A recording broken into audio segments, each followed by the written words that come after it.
Hello students, welcome back to my YouTube channel Aryan Education Foundation, जहां पे हम provide कराते हैं हमारे कॉमर्स सेक्शन वाले जितने भी बच्चे हैं उनको कंप्लीट मैथ्स एंड अकाउंट्स की सीरीज।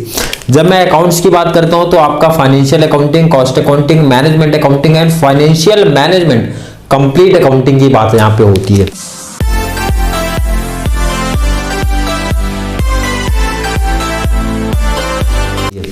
टॉपिक चल रहा है पहले आप लोग का मैथ्स, #1 से स्टार्ट हो रहा है, मींस न्यू चैप्टर स्टार्ट कर रहे हैं हम।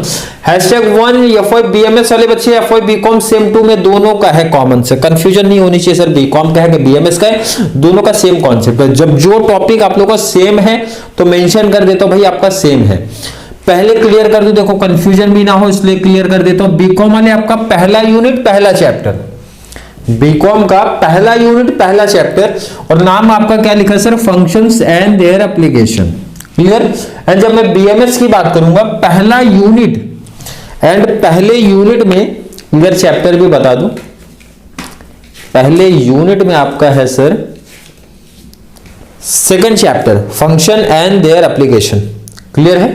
आप लोग देख लेना पहले यूनिट का, लेकिन पार्ट है इसी ध्यान रखना पहले यूनिट। और कितना क्वेश्चन आएगा बच्चों के मन में ये भी डाउट होता है कि सर कितना क्वेश्चन आएगा? बहुत ज्यादा नहीं, एक क्वेश्चन आएगा दोनों का, एक ही क्वेश्चन आएगा दोनों का। तो सर पर टॉपिक्स आप देखोगे बहुत सारे लिख के आप बैठे हो, तो भाई इतना प्रैक्टिस करेंगे आएगा एक, टेंशन बच्चों को पहले महीने में आ गया। तो देखो टॉपिक्स की पहले बात कर लेते, एक क्वेश्चन आएगा दोनों का। जो भी आप बीएमएस के बच्चे हो तो 7-8 में एक क्वेश्चन आपका आने वाला है, एंड बीकॉम वाले बच्चे 5 मार्क्स का। बीकॉम के साथ थोड़ी सी प्रॉब्लम है, 5 मार्क्स का आ भी सकता है, नहीं भी आता, सरप्राइज भी हो जाता है, क्योंकि आप लोग का बीकॉम वाले बच्चे आप लोग का यूनिट 1 में आप जब आप देखते हो, यूनिट 1 में जब आप देखते हो तो यूनिट 1 में इस चैप्टर के साथ में आपका एक बहुत इंपॉर्टेंट चैप्टर ऐड हुआ है, डेरिवेटिव्स। तो डेरिवेटिव्स अकेले ही कवर कर लेता है आपका, मेजर नंबर्स जो है, मैक्सिमम नंबर जो है डेरिवेटिव्स कवर कर रहा है, इसलिए डेरिवेटिव्स की हैशटैग आपको ज्यादा दिखती है। यहां से एक क्वेश्चन बनने के चांसेस रहते, तो भाई रिस्क नहीं लेना, टॉपर्स वाले एवरेज बच्चे रिस्क नहीं लेना, इजी टॉपिक है, टेंशन नहीं, बहुत इजी टॉपिक है। देखो ये टॉपिक की जब बात करता हूं, दो टॉपिक है, दो मेन मैं बोलूंगा डिवाइड है। एक तो मैथमेटिकल फंक्शन जो कि कभी आता ही नहीं, क्योंकि बहुत सिंपल टॉपिक है तो कभी आता ही नहीं है, लेकिन एक लेक्चर में आपको प्रोवाइड कराऊंगा। कितना सर? एक लेक्चर। क्लियर है? बट लास्ट में पहले जो इंपॉर्टेंट है उसकी बात कर लेते हैं सर, इकोनॉमिक फंक्शन। इकोनॉमिक्स की भी कहानी यहाँ पे थोड़ी सी ऐड होती है। एंड जब इकोनॉमिक्स फंक्शन की बात करते हैं तो सर पहला हमारा आता है डिमांड एंड सप्लाई फंक्शन। देखो कॉन्सेप्ट तो दो है, सीधी बात है भाई, कॉन्सेप्ट दो दिख रहे हैं, क्वेश्चन एक ही है। क्यों सर? क्योंकि यहां से डिमांड एंड सप्लाई आप लोगों को पता होगा, इकोनॉमिक्स अगर पढ़े लिखे हो तो ये हमारा क्या होता है सर? सप्लाई कर्व होता है। ये हमारा, मैं आपसे पूछूं क्या होता है सर? डिमांड कर्व होता है। और मैं अगर यह आपसे पूछूं भाई यहां कौन सा पॉइंट बनता है इकोनॉमिक्स, जिनकी ठीक होगी, थोड़ी बहुत सुने होंगे, इक्विलिब्रियम पॉइंट होता है। तो मैं अगर आपसे पूछूं भाई इक्विलिब्रियम पोजीशन कहां पे बनता है, इक्विलिब्रियम प्राइस आप सिंपल सा है, कहां डिटरमाइन आप करते हो? तो सर सिंपल है, जहां पे हमारा डिमांड इक्वल टू सप्लाई हो जाता है। तो आपका जो क्वेश्चन बनता है ना यही बनता है, आपको डिमांड दे देंगे, सप्लाई दे देंगे, बोलेंगे भाई इक्विलिब्रियम पॉइंट बता दो क्या है, इक्विलिब्रियम प्राइस बता दो क्या है, इक्विलिब्रियम डिमांड बता दो क्या है, इक्विलिब्रियम सप्लाई बता दो क्या है। यही क्वेश्चन है और ये बहुत इंपॉर्टेंट है, आप इंपॉर्टेंट लिखो इसको, important concept. Demand and supply दो अलग अलग है, बट मैंने क्या बताया एक ही लेक्चर में कवर करा दूंगा। प्रीवियस ईयर का अगर कोई बीकॉम को तो ये टॉपिक में देखा, एनालिसिस किया, कभी मुझे दिखा नहीं है, बट हाँ बीएमएस वाले को आया है तो ऑलरेडी आपको करा दूंगा प्रीवियस ईयर का क्वेश्चन भी, और आपके बुक में जो है वो कॉन्सेप्ट भी करा दूंगा। Sir total cost concept, total cost में ऐड कर दो sir, average cost concept. Topic अलग है बट टॉपिक अलग नहीं भाई, एक ही क्वेश्चन में पूछते, एक क्वेश्चन दे देंगे, बोलोगे टोटल कॉस्ट बता दो और एवरेज कॉस्ट बता दो। अब ध्यान से देखो इधर, टोटल कॉस्ट का तो फॉर्मूला है नहीं, ये तो आपको हमेशा क्वेश्चन में दिया रहता था, और ये टॉपिक पढ़ा हुआ सभी लगता है हमारा सर डेरिवेटिव्स में, दोनों क्लास की अगर मैं बात करूं, बीएमएस का भी बीकॉम का भी, जिन्होंने देखा है लेक्चर्स उनकी बात हो रही है सर। कॉस्ट तो हमेशा दिया ही होता है, समथिंग कुछ इस तरीके से 2x square minus 5x plus 10, या फिर सर 5x स्क्वायर प्लस 100, कुछ इस तरीके से ये तो दिया ही रहता है। तो कॉस्ट में जब बात होती है टोटल कॉस्ट का, तो इसका तो कुछ फॉर्मूला नहीं है भाई, बट एवरेज कॉस्ट का फॉर्मूला है sir C divide by cost divide by कोई भी फंक्शन जो हमारा रहता है मतलब यूनिट, तो यहाँ पे c डिवाइड बाई यू लिख रहा हूं, पर यहाँ पे कोई वेरिएबल नहीं है इसलिए मैं c डिवाइड बाई यू लिख रहा हूं। मैं टोटल कॉस्ट डिवाइड करना है, जो भी आपका प्राइस दिया होगा, जो भी आपका यूनिट दिया होगा, तो क्वेश्चन के ऊपर डिपेंड होगा क्या हो सकता है सर, तो उससे आपको डिवाइड करना है। क्लियर कॉन्सेप्ट है? अगर मैं आपसे बात करूं सर, बिल्कुल क्लियर कॉन्सेप्ट है। यू फॉर आप लिख लो यूनिट, क्लियर, नहीं तो एग्जाम टाइम में मतलब क्वेश्चन के टाइम कंफ्यूजन नहीं होना चाहिए। टोटल रेवेन्यू कॉन्सेप्ट, ये भी कॉन्सेप्ट पढ़ा हुआ है। एवरेज रेवेन्यू फंक्शन भी हमारा पढ़ा हुआ है सर।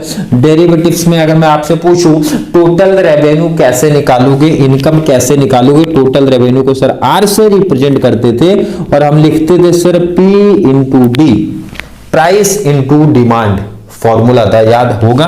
जिन बच्चों ने डेरिवेटिव्स प्रैक्टिस किया है उनको काफी इजी लग रहा होगा। सर एवरेज रेवेन्यू की क्या कहानी है सर, एवरेज रेवेन्यू का फॉर्मूला था R divide by D. Clear है सर? आर डिवाइड बाई क्या हो जाएगा आपका डी। ये किसका फॉर्मूला सर, एवरेज रेवेन्यू का या फिर प्राइस। आर मीन्स क्या सर, टोटल रेवेन्यू को डिवाइड कर दूंगा सर डिमांड से, आ जाएगा आपका, या फिर आप बोल सकते हो प्राइस हमारा जो रहता है वो होता है। क्लियर है? बिल्कुल। एक लास्ट कॉन्सेप्ट है जो मैंने यहां लिखा नहीं है, प्रॉफिट फंक्शन। कौन सा सर? Profit function. मैंने बोला प्रॉफिट आप कैसे निकालते हो, तो सर ये तो बहुत इजी कॉन्सेप्ट है। टोटल कॉस्ट से, सॉरी टोटल रेवेन्यू से टोटल कॉस्ट माइनस कर दूंगा, प्रॉफिट आ जाएगा। अरे ये तो अकाउंटिंग है भाई, टोटल कॉस्ट जो मेरी इनकम है, इनकम में से कॉस्ट माइनस कर दो, प्रॉफिट बचेगा ना, वही तो बचने वाला है सर। जब मैं कॉस्ट की बात करता हूं, जब मैं टोटल कॉस्ट की बात करता हूं, ये भी थोड़ी सी एक बेसिक इंफॉर्मेशन ले लो। जब मैं टोटल की कॉस्ट की बात करता हूं तो आपका कॉस्ट जो है इकोनॉमिक फंक्शन के पॉइंट ऑफ व्यू से इस टॉपिक में हमारे सर दो पार्ट में डिवाइड होते हैं। एक तो सर हमारा होता है फिक्स कॉस्ट, क्या होता है फिक्स कॉस्ट, एंड सेकेंड हमारा होता है sir variable cost. Fix cost and variable cost. नाम बता रहा है फिक्स्ड कॉस्ट, मतलब ये फिक्स्ड रहते हैं। जैसे सर एग्जांपल, यहां पे आपका लेक्चर शूट कर रहा है, ये जो है रूम ना रेंट पे है, तो मुझे इसका रेंट पेमेंट करना पड़ेगा, चाहे मैं कोई लेक्चर शूट करूं, चाहे इसका यूज करूं या फिर ना करूं, तो रेंट पेमेंट करना पड़ेगा। इसका मतलब सर हमारा ये क्या है, फिक्स्ड है। क्या है? फिक्स्ड है। अब सपोज सेकेंड चीज, ये मार्कर जितना यूज करूंगा उतना इस पे खर्चा होने वाला है सर, बिल्कुल है, इनका खर्चा इस पे आएगा सर, तो इसको बोलूंगा सर वेरिएबल है। क्लियर है कि नहीं? लेबर मतलब टीचर्स अगर मैं हायर करूंगा यहाँ पे लेक्चर्स, भाई उनको बोलूंगा आप लेक्चर शूट करो, तो उनको मुझे सैलरी पेमेंट करना पड़ेगा सर, इसका मतलब वेरिएबल कॉस्ट है। क्लियर है कि नहीं? मतलब सिंपल सा अगर बोलूं, प्रोडक्शन अगर करोगे, प्रोडक्शन आप कर रहे हो, तो उस पे आपका इंक्रीमेंट होता है वेरिएबल कॉस्ट में, वेरिएबल कॉस्ट तब आपकी बढ़ने वाली है। क्लियर है? एंड फिक्स्ड कॉस्ट की कहानी सिंपल है भाई, आप चाहे यूज करो ना करो आपका फिक्स है। मैं चाहे यहाँ पे लेक्चर्स रिकॉर्ड करूं ना करूं, भाई रूम का रेंट मंथ एंड के बाद पेमेंट करना ही पड़ेगा, और चाहे जितने टाइम शूट करूं रेंट तो फिक्स है, चाहे मैं 1 घंटे शूट करूं चाहे मैं शूट ना करूं, तो पेमेंट तो उतना करना पड़ेगा जितना हमको करना है सर, बिल्कुल है। इसका मतलब फिक्स कॉस्ट हमारा है। वेरिएबल कॉस्ट मतलब लेक्चर शूट करूंगा तो भाई इनका खर्चा है, लाइटिंग का यूज होता है तो उसका खर्चा बैठेगा, कोई सर आ रहे तो उनको पेमेंट करना पड़ेगा, ये आपका वेरिएबल कॉस्ट है। क्लियर है? आई होप बच्चों का कॉन्सेप्ट क्लियर है। ये तो मैंने लेक्चर्स के पॉइंट ऑफ व्यू से सोचा। सपोज आप दूसरा एग्जांपल ले सकते हो मार्कर का, जो मैं बार बार यूज करता हूँ। मार्कर कोई कंपनी बनाती है, तो कॉमन सी कहीं फैक्ट्री होगी, कहीं ऑफिस होगी, कहीं उनकी कंपनी होगी सर, तो मार्कर वो बनाए या फिर ना बनाए, रूम का रेंट, उनका जो भी है फैक्ट्री है ऑफिस है उसका रेंट पेमेंट करना पड़ेगा, बिल्कुल है सर, पेमेंट करना पड़ेगा। इसका मतलब वो हमारा फिक्स्ड में आ जाएगा सर।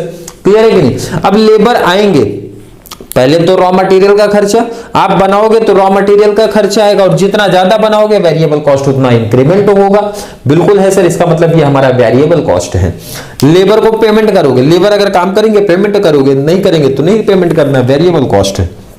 मतलब वेरिएबल कॉस्ट आप समझ रहे हो, प्रोडक्शन करोगे कॉमन से बनने वाला है वेरिएबल कॉस्ट, प्रोडक्शन करो ना करो फिक्स कॉस्ट हमेशा फिक्स रहते हैं। क्लियर है सर? बिल्कुल क्लियर है। थोड़ी सी बेसिक इंफॉर्मेशन नॉलेज हमको मिली और ये जानकारी मिली कि सर हमारा इसमें मोस्ट इंपॉर्टेंट है आपका डिमांड एंड सप्लाई फंक्शन। एक लेक्चर आपको यहां मिलेगा सर, एक लेक्चर आपका मैथमेटिकल फंक्शन लास्ट में मैं प्रोवाइड करूंगा, एक लेक्चर आपका सर कॉस्ट पे जाएगा, एक लेक्चर रेवेन्यू पे जाएगा। 4 लेक्चर्स में टॉपिक क्लोज भी हो जाएगा। 4 लेक्चर में ये टॉपिक क्लोज, क्योंकि बहुत इंपॉर्टेंट भी नहीं है, एक ही क्वेश्चन आता है और जिस टाइप के आते हैं वो भी हम सर प्रैक्टिस कर लेंगे प्रीवियस ईयर के क्वेश्चन से मैच करके। क्लियर है? आई होप बच्चों का कॉन्सेप्ट क्लियर है। यहाँ पे एक मेन आइडिया आपको चल गया सर, क्या क्या हमारी कहानी है, क्या कॉन्सेप्ट है, कितने क्वेश्चन आएंगे, कितने मार्क्स का आएगा, कहां पे है, कौन से यूनिट में है। क्लियर है? बिल्कुल क्लियर कॉन्सेप्ट है। तो चलिए, फिर भी किसी बच्चों को डाउट कंफ्यूजन अगर क्रिएट होता है कमेंट में ऐड कर दो, इसीलिए कमेंट बॉक्स खुला है, या फिर कॉन्सेप्ट समझ में आया होगा। वैसे तो आज कुछ समझाने लायक या फिर याद करने के लिए मैंने कुछ होमवर्क तो दिया नहीं, क्योंकि फॉर्मूला तो है नहीं। फॉर्मूला, इसको फॉर्मूला बोलते हो आप लोग, पहले से डेरिवेटिव्स में पढ़ा हुआ है, तो ये कोई फॉर्मूला नहीं है। ये फॉर्मूला बोलते हो क्या, डिमांड इक्वल टू सप्लाई, ये तो सर हम पहले से पढ़ते हैं इकोनॉमिक्स में। तो मतलब आज के लेक्चर्स अगर आप देखते हो तो कोई नया कॉन्सेप्ट नहीं है सर, ये तो हम पहले से पढ़े। कॉन्सेप्ट थोड़ा सा प्रैक्टिस एक बार कर ले तो पूरा 100% कॉन्सेप्ट मतलब क्वेश्चन जो आने वाले हैं एक आइडिया चल जाएगा। अच्छे तरीके से प्रैक्टिस भी कर ले, ताकि 5 बीकॉम वाले 5 मार्क्स क्लियर कर लेंगे और हमारे बीएमएस वाले बच्चे 7 to 8 मार्क्स हमारा क्लियर हो जाएगा।